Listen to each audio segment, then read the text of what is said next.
ভোটের সময় যখন এগিয়ে আসছে ঠিক তখনই ভাঙনের মুখে এনসিপি। তাসনিম জারার পর আরেক শীর্ষ নেতা তাসনুভা জাবিনও পদত্যাগ করলেন। গুঞ্জন উঠেছে জামায়াতের সঙ্গে জোট এবং আসন সমঝোতা হলে পদত্যাগ করতে পারেন আরও কয়েকজন। নিজ দলের কঠোর সমালোচনা করে সামান্তা শারমিন তিনি মন্তব্য করেছেন যে জামায়াতের সঙ্গে সমঝোতায় গেলে কঠিন মূল্য চুকাতে হবে এনসিপিকে। যদিও আক্তার হোসেন মনে করেন কয়েকজনের পদত্যাগে কোনো প্রভাবই পড়বে না। এদিকে জোটের বিরোধিতা করে দলের আহ্বায়কের কাছে ৩০ নেতার স্মারকলিপি দেওয়ার পর এবার পক্ষে অবস্থান নিলেন ১৭০ নেতা। ২৪-এর কোটা বিরোধী আন্দোলনে সামনের সারিতে ছিলেন নাহিদ ইসলাম, আক্তার হোসেন, সার্জিস, হাসনাত আব্দুল্লাহ সহ অনেকেই।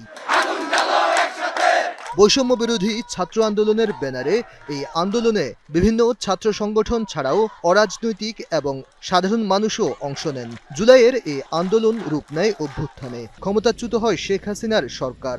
জুলাই অভ্যুত্থানের আবেগ আর প্রত্যাশা নিয়ে চলতি বছরের ২৮শে ফেব্রুয়ারি গড়ে উঠে তারুণ্য নির্ভর দল এনসিপি। নির্বাচনে অংশ নেওয়ার জন্য শাপলাকলি প্রতীকে দলটিকে নিবন্ধনও দেয়া হয়। ভারতপন্থী পাকিস্তানপন্থী কোনো রাজনৈতিক ঠাঁই হবে না। ত্রয়োদশ সংসদ নির্বাচনের তফসিল ঘোষণার পর এনসিপিকে নিয়ে নানা গুঞ্জন ওঠে। কখনো খবর আসে এনসিপি বিএনপির সঙ্গে, আবার কখনো জামায়াত সহ ছোট ও মাঝারি দলের সঙ্গে জোটে যাচ্ছে। নতুন এবং ফিরে আসা গ্রাহকদের জন্য নগদে চলছে ক্যাশব্যাক সহ প্রতিদিন হাজারো উপহার জেতার সুযোগ। হবে আশা আর ফেরা, সারপ্রাইজ সেরা। সবশেষ জামায়াতের সঙ্গে এনসিপির আসন সমঝোতার আলাপ চলতে থাকে।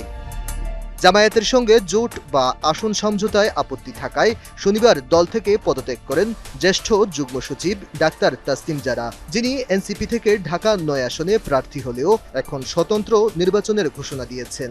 তাসনিম জারার পদত্যাগের ২৪ ঘন্টা না যেতেই রবিবার দলের যুগ্ম আহ্বায়ক তাজনুভা জাবিনও পদত্যাগ করেন। জামায়াতের সঙ্গে আসন সমঝোতার বিষয় টেনে ক্ষুব্ধ তাজনুভা মন্তব্য করেন, তিনি এটা হজম করতে পারবেন না। ঢাকা ১৭ আসনে তাজনুভাকে প্রার্থী করেছিল এনসিপি।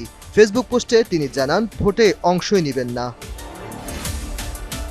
জামায়াতের সঙ্গে নির্বাচনী জোট কিংবা আসন সমঝোতা নিয়ে স্পষ্ট আপত্তি জানিয়েছেন এনসিপির জ্যেষ্ঠ যুগ্ম আহ্বায়ক সামান্তা শারমিনও। বলেছেন, এজন্য কঠিন মূল্য চুকাতে হবে এনসিপিকে। যদিও এনসিপির সদস্য সচিব আক্তারের দাবি, দু একজনের পদত্যাগে দলে কোনো প্রভাবই পড়বে না। অতীতেও আমাদের দল থেকে যে দুই একজন বিচ্ছিন্নভাবে পদত্যাগ করেছিলেন, সেই সময়টাতে যে আশঙ্কাগুলোর কথা বলা হয়েছিল, সেই আশঙ্কাগুলোর কথা এখনও বলা হয়। কিন্তু জাতীয় নাগরিক পার্টি এনসিপি সঠিক রাজনীতির মধ্য দিয়ে যে কোনো ধরনের সংকট থেকে উত্তরণ করে বাংলাদেশকে নেতৃত্ব দিতে সক্ষম হবে। দলের একাধিক সূত্রে জানা গেছে, জামায়াতের সঙ্গে এনসিপির আসন সমঝোতার জোট প্রায় চূড়ান্ত। এখন চলছে হিসাব নিকাশ। সবশেষ তথ্য বলছে, জামায়াত সহ কয়েকটি দলের সঙ্গে আসন সমঝোতা হয়েছে এনসিপির।